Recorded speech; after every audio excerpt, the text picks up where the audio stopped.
I was speaking at an event in California, in Sacramento, a few months ago. It was an event about cancer and spirituality. And there was a performance piece being done by a woman named Nina Weiss. And I didn't know what it was going to be. I just went out to look. It was a long piece. You can only do a short thing here for us today, given our schedule.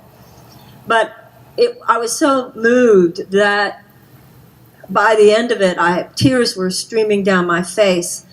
Her artistry, her intelligence, her power, what all came together was so amazing. So just as with Marilyn, just as with the women from Women's Campaign School, as I travel the country and I see these amazing women doing these amazing things, it's been very delightful to be able to say to so many people, will you come to Los Angeles November 10th and 11th in order to contribute the beauty and the offering that is yours to the universe, to this particular field of possibility. I asked Nina Weiss, she'd said a little something, even though her performance piece was about cancer and spirituality. She said a couple things that made me realize that politically she's one of us. I said, could you do a short piece about what it means for women rising up and running for office? She said she could. I'm so glad she's here. Ladies and gentlemen, Nina Weiss.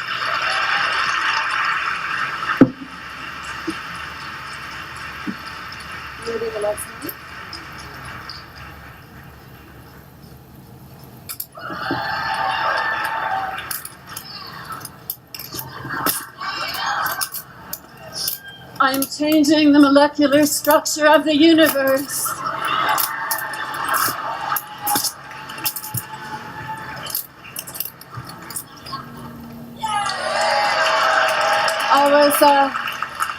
I've been sitting in the middle.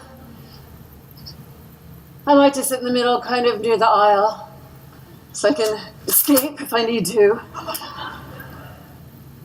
And there I was with Jean Houston, instructing me to raise my arms and bring down the IntelliKey. I did not know what an IntelliKey was. But I was bringing it down. I was bringing it down. And we were all collectively in a state of complete confusion and clarity at the same time. In the paradoxical quantum birthing of the new millennium, which is coming through the vaginal growth of government, big government, and taking government out of the vagina and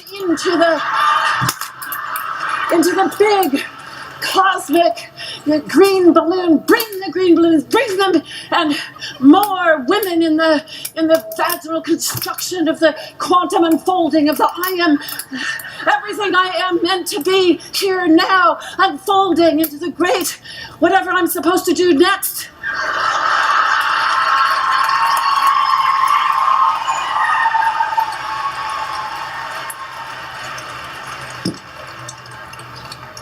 And I'm so grateful to be here in the middle row. Because if I was in this speaker's row, I had to crane my neck. And I really want one of those pairs of high heels.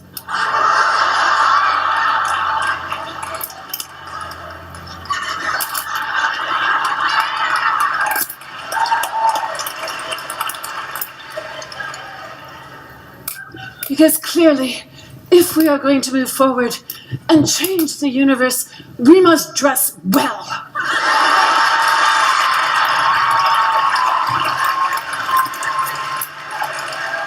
Amazing.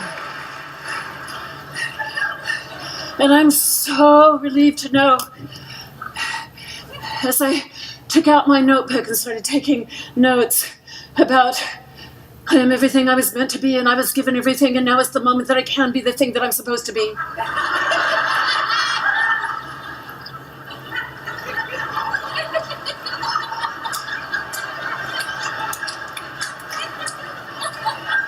That all we have to address during this weekend, it's limited. It's limited to incarceration, poverty, and not global climate change. We don't have to deal with that. Incarceration, poverty, and Citizens United. That is all. We have to change the Constitution.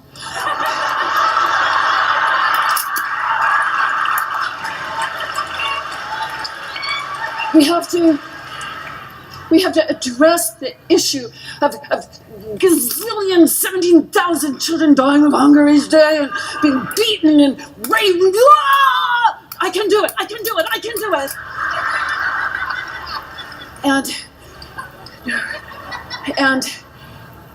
And incarceration. No, I can do it. No, I can. I can do it. And if we want to address global climate change, which is really the biggest problem of all of the other problems, then we can do it not this weekend.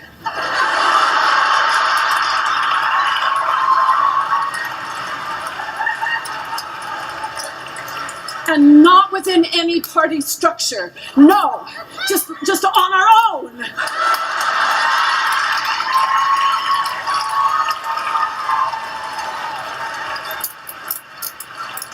Which is why we need the IntelliKey.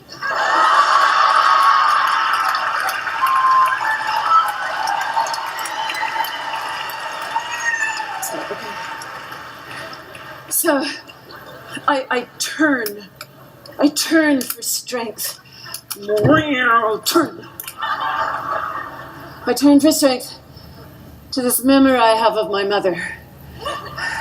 As we all turn to our insane mothers for inspiration.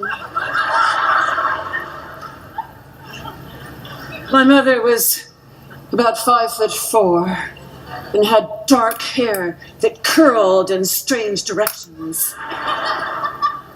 She had yellow teeth because they did not have teeth whitening in the 1950s. And she smoked Marlboro cigarettes.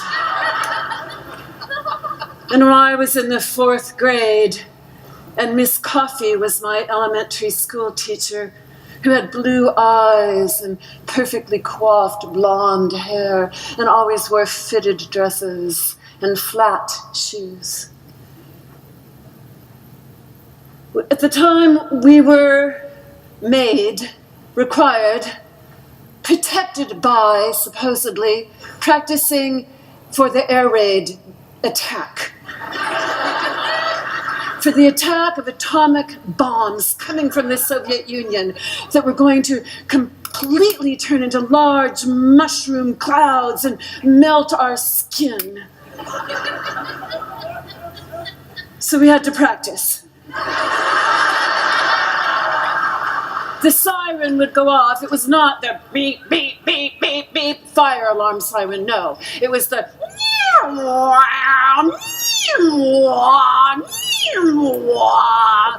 atomic attack siren. As one brave, young, blonde, blue-eyed girl, because it was in Los Altos, was instructed to pull the blinds, the curtains closed, so that the shards of glass would not penetrate our young and perfect skin. The others of us were to cover our eyes, cover our necks, and dive under our desks, where we would be protected by radiation, from an atomic blast.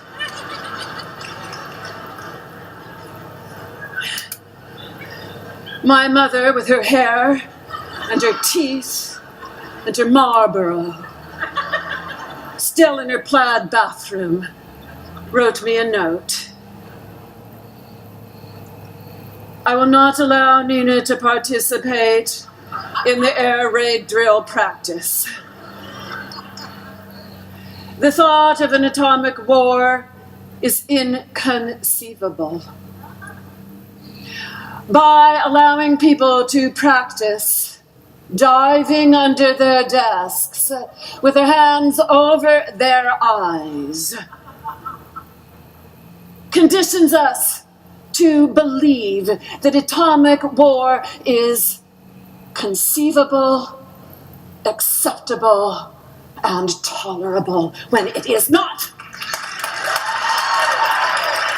So, Nina is not allowed to participate in the atomic air raid drill practicing experience.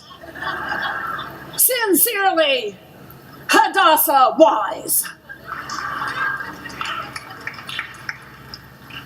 So when the siren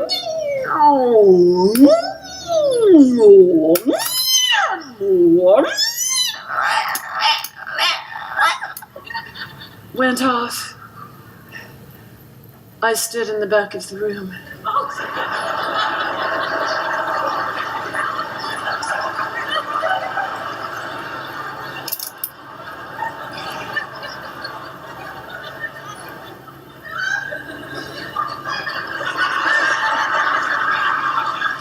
By myself, while everyone else dove under their desks with their hands over their eyes and their hands over their necks, and the little girl closed the blinds, and there I was at risk, hating my mother.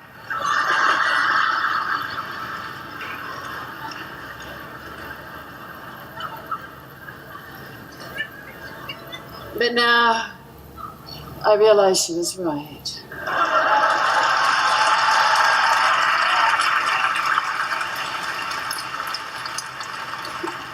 And I turn, when I need strength, to Catherine Sneed. Catherine is an African-American woman with big dreads who is one of 4 children raised in poverty by a single mother who worked as a maid. And she became a policewoman in San Francisco, and she is tough. She is not slim and petite, no. She is grand and muscled and bold and gap-toothed. And she started realizing that the entire prison system is... We won't go into the details, just... She started a program, a prison garden project, where she had the prisoners turn a vacant lot into a garden where they grew food. They would be released in their orange suits for the afternoon, and they cleared the lot of broken car parts and condoms and syringes, tampons. And they dug the soil, and they amended the soil, and then they planted seeds which turned into carrots and cauliflower and broccoli and lettuce and kale and arugula, food that they had hardly ever eaten in their lives. And they made this movie, and you can see this big African-American man with those kinds of muscles and tattoos and shaved head and toothless appearance that make you sometimes, even though you shouldn't, cross the street. And he's looking into the camera. There's a close-up on his face. And he's talking about how he fell in love with the garden. How he fell in love with the frilly shape of carrot as it transformed from seed into food. And how he fell in love with the large leaf of collard and the vein running through the center. And how he fell in love with the parsley as it emerged from the earth and went green, green, green. He's talking about how those plants needed him. That if he didn't water them, they wouldn't grow. That if he didn't pick the weeds, they wouldn't grow. That if he didn't tamp down the soil just so, they wouldn't grow. And he said nothing ever needed him before. And there are tears, big crocodile tears, pouring down his face. He said, I never knew how to love before because no one cared about me and I didn't know how to care about anyone. And now I'm in love with the carrots. So they were all committing crimes after they got out of jail to get back to the garden. And Catherine realized there's this broken system here. Like once upon an occasion, people realize when the system is broken. Duh! So she decided to make a garden outside of the prison in a vacant lot in Hunter's Point. There's this community garden, an open garden, that it took her so long to get the permits to go through the city hall that she's a policewoman. She just decided to jump over the fence. And she took her man with her. The man with the big tattoos and the big biceps and the big thighs, free of their orange uniforms, and they all went out there in a big white truck with a tree and shovels and dirt. And they all climbed over the chain link fence and dove into the lot and took out the syringes and the condoms and the tampon tubes.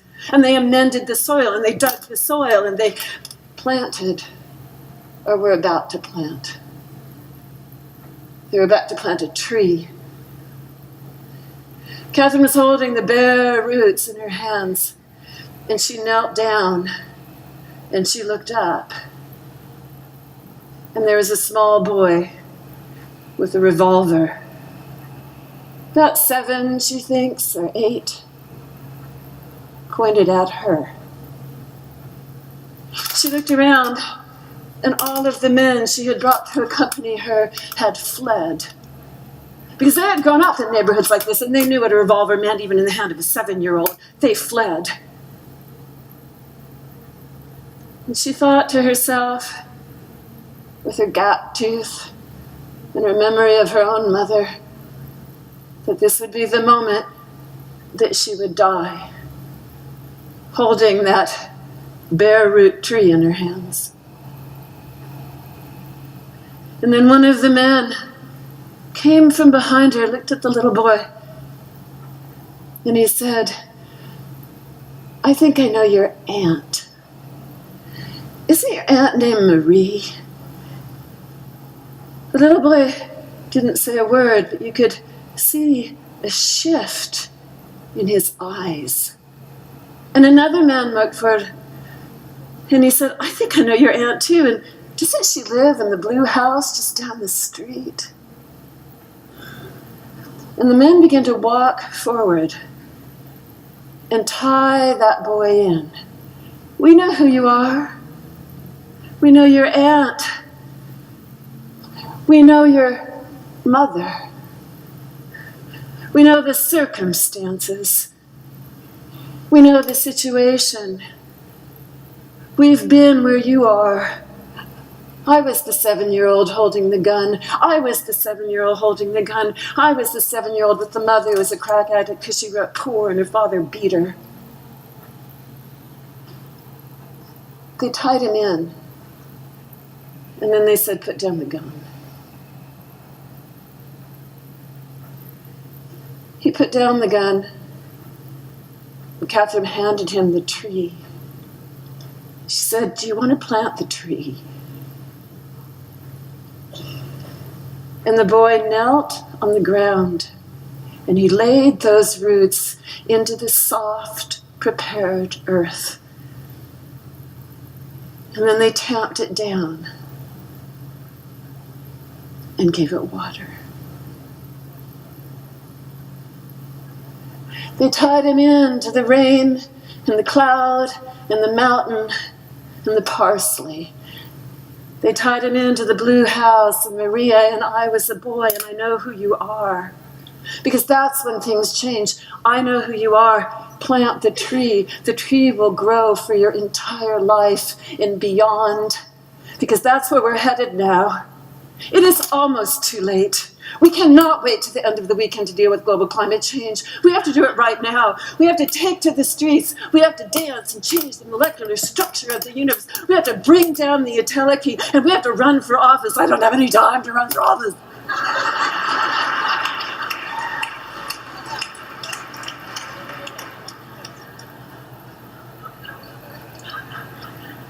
But each of us have been given, supposedly, exactly what we were supposed to have been given.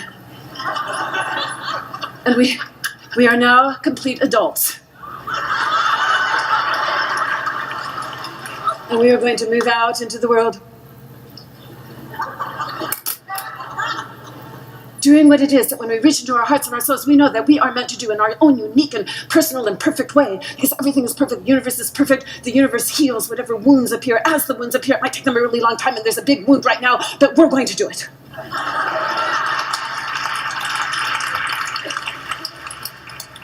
They left the vacant lot, which now had a tree planted, and a 7-year-old boy who was not going to be one of the ones who ended up in jail. They climbed over the fence.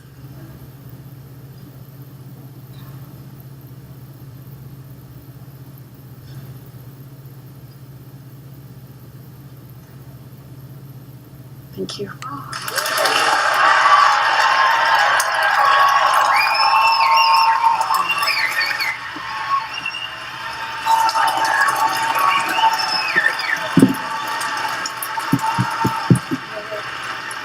Nina Weiss. Nina Weiss. Nina, wait, I want to say something to you. Nina! All right.